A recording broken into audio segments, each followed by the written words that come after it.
Jai Shri Ram, Jai Shri Krishna. Today we'll be discussing, like we all humans. हम जब भी कुछ आसपास देखते हैं, but we never discuss or we never embrace छोटी छोटी details है ना. We never embrace how small details actually impact our lives, and we never understand the real true meaning of those all those illustrations, all those images. And today we'll be discussing these. And कभी हम सब ने या काफ़ी हम में से काफ़ी लोगों ने श्रीमद् भगवद गीता ज़रूर पढ़ी होगी. And whenever we try to read this ग्रंथ, तो व्हाट हैपन्स इज़ कि हम ध्यान नहीं देते हैं कि हम जैसे आप लोगों ने बुक देखी होगी, तो हम जब भी बुक लेते हैं we never focus more on कि बाहर से पहले बना क्या. It is a very beautiful quote that never जज a book by its cover, but वो किसी और चीज़ के लिए लगता है. But whenever you are reading a book, please try to give importance to the cover page. To I am talking about a paperback edition. जब भी आप किसी भी बुक का पेपर बैक एडिशन देखें, try to understand what it is showing, what message it is conveying to you. Because paperback जो cover page हैं, all those are design in such a beautiful way कि आप book पढ़ने से पहले book को समझ जाओ. ठीक है. So we'll be discussing on this. आज हम पढ़ेंगे, आज भगवत गीता का जो कवर पेज है उसके बारे में डिस्कस करेंगे.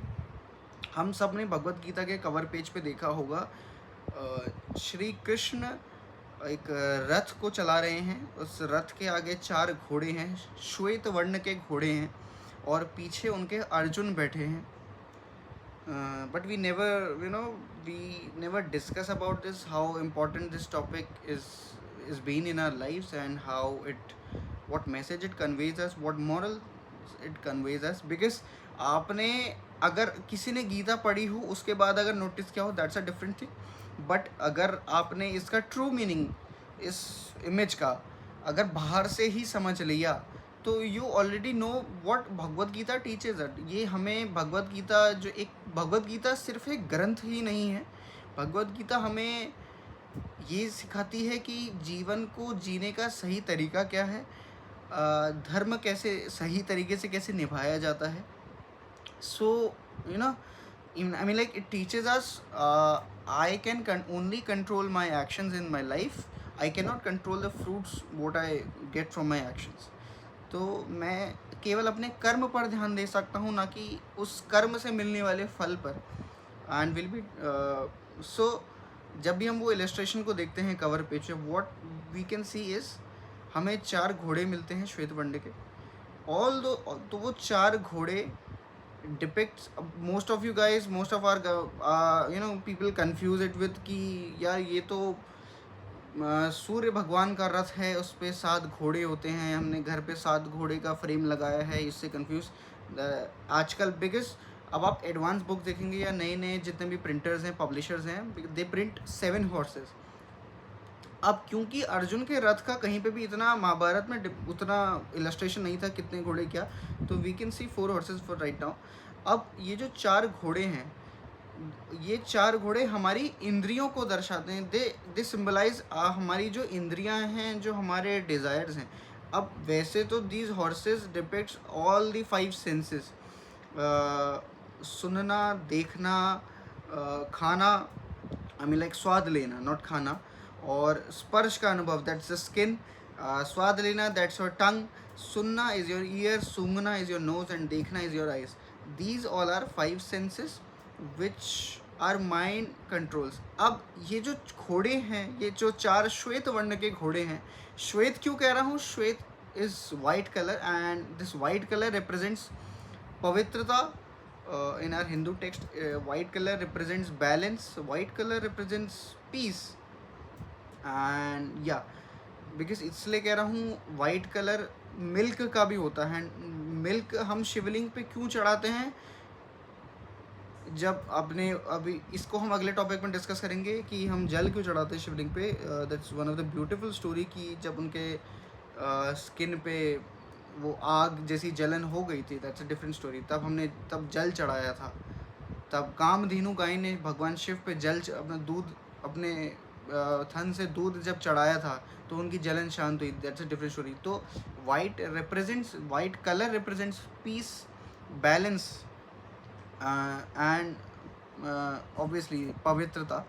तो ये जो घोड़े हैं, दीज ऑल आर इंद्रियां, ये हमारे 5 सेंसेस हैं। श्री कृष्ण हमारा श्री कृष्ण इसमें सिर्फ एक भगवान नहीं है, श्री कृष्ण हमारा मन है, ठीक है। और जो वो लगाम है, वो लगाम जो श्री कृष्ण ने जो पकड़ी है, तो वो लगाम हमारी इंद्रियों और हमारे मन को जोड़ती है। That's the controlling attorney between the horses and our mind. And जो पीछे अर्जुन है वो मैं हूँ, दैट्स मी माई सेल्फ। हम जो मनुष्य हैं वो अर्जुन हैं, जो कि कंफ्यूज हैं, जो कि सही गलत के बीच में कंफ्यूज हैं। रोज़मर्रा की ज़िंदगी में जो हम देखते हैं, हम सही डिसीजन नहीं ले पाते, क्या सही है क्या गलत है, जो हम भटके हैं जीवन में, वो अर्जुन है, वो मैं हूँ। That depicts me my self, that symbolises me. And जो रथ है, वो रथ मेरा शरीर है। अब रथ मेरा शरीर और अर्जुन, मैं इस पर डिफरेंस क्यों दे रहा हूँ, क्योंकि जैसे आप देखो, आत्मा हमेशा अमर होती है, शरीर हमेशा, आत्मा जो है, जब भी इंसान कोई जाता है जीवन से या इस दुनिया से, तो आत्मा शरीर को छोड़ती है। तो शरीर से केवल शरीर जाता है, आत्मा नहीं जाती, वो आत्मा कहीं और शरीर में जाती है, ठीक है। It is all about the energy, because आत्मा is an energy which transfer, because आपने वो तो सुना ही होगा, energy can never be destroyed, it can only be transferred. तो आत्मा जो है वो एक शरीर से दूसरे शरीर पर जाती है। तो मैं आपको ये कहना चाहूँ, हाँ, we were talking about the rath part. तो अब ये जो पूरा इलस्ट्रेशन है, इससे हमें क्या मिलता है, वो जो घोड़े थे वो हमारे सेंसेस थे, वो हमारी इंद्रियां थी, वो हमारे डिज़ायर्स थे। लगाम is the controlling power, the controlling attorney between me and my mind. प्रभु श्री कृष्ण मेरा मन है, अर्जुन मैं हूँ, जो मेरा भटका मन है, जो मैं भटका हुआ हूँ जीवन में कि सही क्या है गलत क्या है। और जो रथ है, वो रथ मेरा शरीर है। जैसे आत्मा को शरीर चाहिए कर्म करने के लिए, उसी प्रकार अर्जुन मैं हूँ तो वो शरीर है। तो मेरे मन ने जो मुझे बोला, मैंने कर्म किया, उस शरीर के थ्रू मैं कर्म करूँगा, तो वो रथ डिपिक्ट करता है।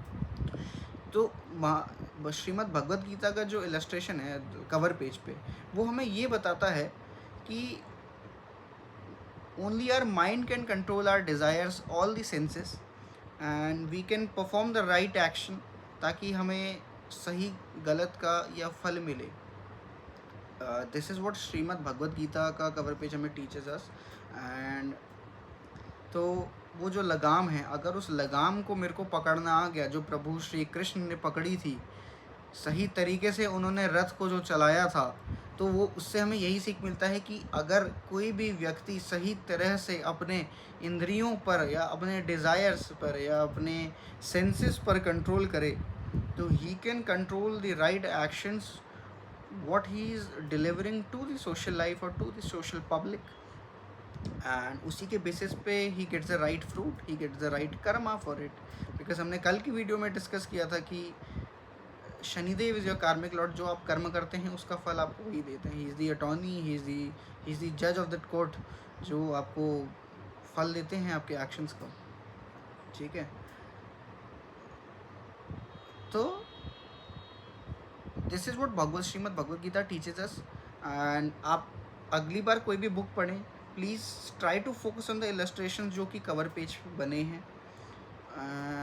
One of the beautiful books जो मैंने रिसेंट अभी मैं पढ़ रहा हूँ, I haven't finished it yet, उसका भी कवर पेज आई गेस है ना, it is by Dada Mukherjee, he is one of the greatest devotees of Baba Neem Karoli. उनका भी अगर आप कवर पेज देखें, that itself teaches us, and will discuss on it on the next video. I wanted to tell you about some of the greatest miracles about Baba Neem Karoli. So yeah, this was my video what Srimad Bhagavad Gita teaches us, and उसके cover page में ही हमें क्या meaning मिल जाता है। बाकी 18 chapter का अगर you deep dive into it after it, तो try to understand the small details we are seeing around us, कि यार मतलब हर चीज़ को लाइफ में एम्ब्रेस करना सीखना चाहिए। अगर पत्ती पे कैटरपिलर चल रहा है और उसको खा रहा है धीरे धीरे, उसकी भी एक वो कुदरत का एक करिश्मा है, अगर आपको देखने को भी मिलता है। तो चीज़ों को इग्नोर करना बंद करके हम चीज़ों को ध्यान से देखें, ध्यान से पढ़ें। अब वो इंद्रियां क्या हैं, देखिए, स्वाद लेना, अच्छा खाने के लिए लोग लड़ाई करते हैं, लोभ पैसे का उसके लिए लोग लड़ते हैं, ठीक है, अच्छा देखने के लिए लोग लड़ते हैं, ठीक है। These all the desires, because अगर अपने डिज़ायर्स पे ही कंट्रोल नहीं है तो आपके एक्शंस हमेशा गलत होंगे। एंड इन रीसेंट न्यूज़ हम ये देखते हैं कि आजकल भाई भाई में लड़ाई होना, भाई बहनों में लड़ाई होना, चाचा ताऊ में लड़ाई होना, in all these are common things, because लोगों के अंदर लोभ लालच इस लेवल पे आ चुका है, because at this moment they are diplomatic and they are truly, they only care about themselves, not about the other family. So yeah, this is the video. Thank you for watching.